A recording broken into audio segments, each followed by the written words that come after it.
Hi, my name is Ty.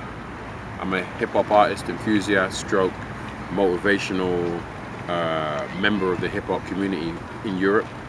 And I'm also a member of the black community, and I was definitely stunned at the death of Stephen Lawrence when it happened. And we're kind of here to talk about that. I heard about it on the news.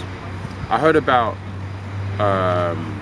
the situation via a lot of the black press and also word of mouth. A lot of people were talking about it. It was a major moment. No, it wasn't on the news much, but it was enough that people were kind of peeking out, listening for it, because it was quite a major thing, the actual fact that, you know, 2 youths got run down and then one got killed. And I think the major thing for us at the time that really made this the major thing at the time that made this case special was the actual fact that the parents were fighting so hard. I don't think if Doreen and Neville Lawrence had just sat in the back and basically grieved and not actually fought to get certain things happening and fought to be in the press, I don't think we would have seen that much about the story. What effect did Stephen Lawrence's death have? Let me tell you this. At the time, in the especially like in the late 80s to the early 1990s, the relationship, especially like young black people wise, a relationship with the police was amazingly brittle. When I say that, I'm not going to stand here and say, oh, you know, the police were doing this and the police were doing that, but things I saw as a youth in regards to how police were treating people was absolutely atrocious. It was bad. It was not, I'm not going to pretend it was, oh, it was a bit blah, blah, blah. Like how things are now are almost 60% better than it was back then. Because back then, police would bully you. One of the things that a lot of people don't realize, especially a lot of the young youth that are running around now, is Stephen Lawrence's death made the police have to start respecting young individuals and actually paying attention a hell of a lot more than they were doing before. So I've seen a definite shift in regards to the way that police interact with me as an individual. I'm not saying it's 100% better. You know, it's definitely not acceptable, but what it was like back then to what it was like now is it's two different movies. And I think the Stephen Lawrence and the McPherson report had a very big effect on the actual behavior of the police and the behavior of young people towards the police. There was definitely a shift, and I don't think it would have happened if that Stephen Lawrence situation didn't spiral to what it did. And I don't think as well, a lot of the young people now that are listening, that are actually benefiting from the ease with which police are dealing with young people, they don't actually know that a lot of it is attributed to what happened to Stephen Lawrence. And you got to remember that what happened to Stephen Lawrence wasn't about police brutality. It was about negligence and about basically loopholes that were created via bad police work, and actually it being showed in public that the police, the custodians of ourselves, didn't do a good job. And because of that, everything had to be checked. The way that they interact, you know, unfortunately, police brutality and deaths in custody hasn't improved. But one of the things definitely was, as far as the conduct of police officers in regards to speaking to young people or suspects, that definitely became a little better. A lot of people have differing opinions, because I said it on Facebook recently. I personally feel the black community didn't respond that well to Stephen Lawrence's death. I don't think they did enough. A lot of people say, oh, we did this, we did that. I'm like, no, we didn't. We watched it on TV. You know, we weren't active at the marches. I wasn't. Even though I have family that are close to, you know, particular people, I definitely wasn't. I was watching it on TV, listening to it on the news, you know, a little bit here and there, but I personally, I didn't see enough. I mean, and when I say I didn't see enough, I'm not talking about some people will turn around and say, well, you know, this happened and that happened. What I'm talking about is I didn't see Stephen Lawrence's case should have been a pivotal moment for the African community, for the West Indian community to stand up together and say, what the hell is this? It should have been a moment. I didn't see a collective show of apathy or a show of actual, what the hell has just happened to this young individual. I didn't see it collectively at all. A lot of people were like, well, it's not my son. Well, it's not my people. Well, it's not my culture. Well, it's not my country. Well, it's not my, you know what I mean? There was a lot of that going on. So I would say, and like a lot of people will contest it and say different, and I'm completely open to people seeing it a different way. But for me, growing up in Brixton, listening and watching and observing my society, I don't feel black people did enough to really make a point about Stephen Lawrence's death. And to this point, even though we owe him, we owe his legacy a hell of a lot, I don't think we shout his name enough. I think I have to commend the media for their coverage of the Stephen Lawrence situation, because I definitely feel that they gave us a lot more information than they normally do about such incidents with black youth. That was, to my knowledge, that was the highest, the most high profile, the most informative television campaign over a couple of years that I've ever seen for a black individual dying in the UK.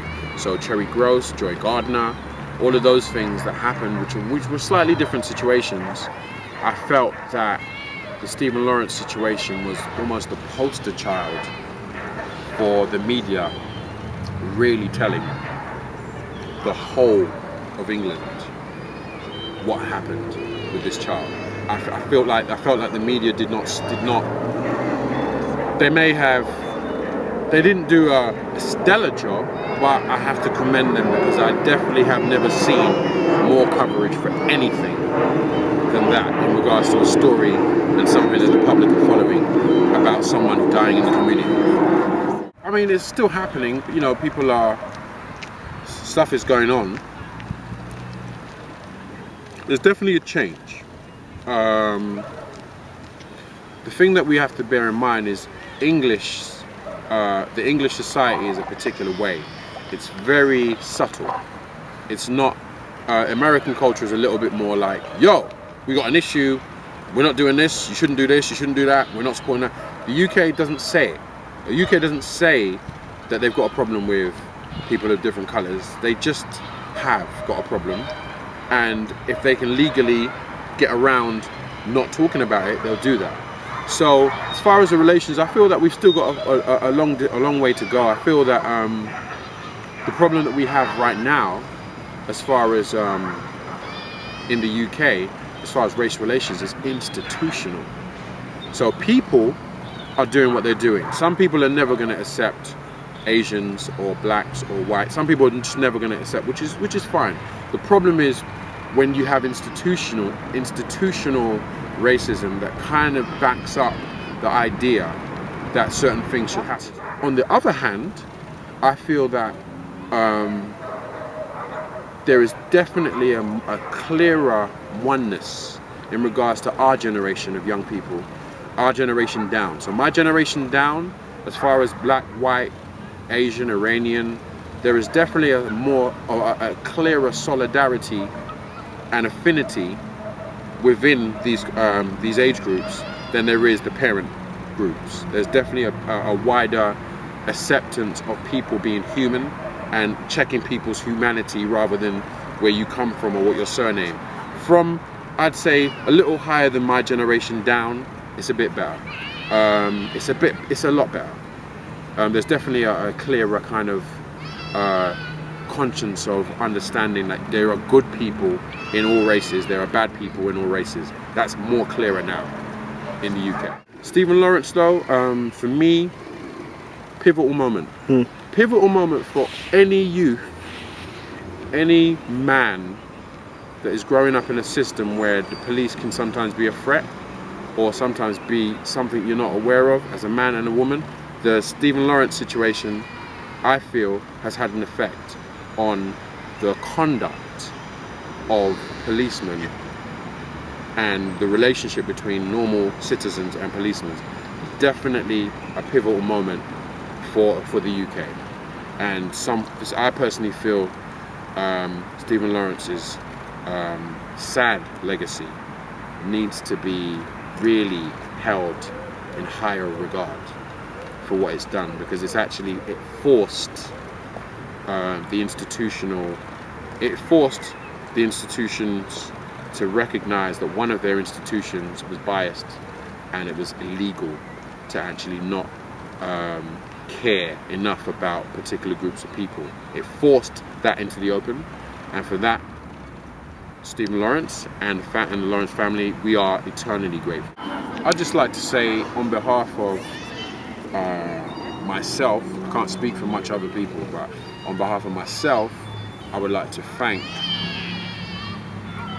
Stephen Lawrence's legacy for being part of the legacy that's made a whole entire community and generation a little bit safer.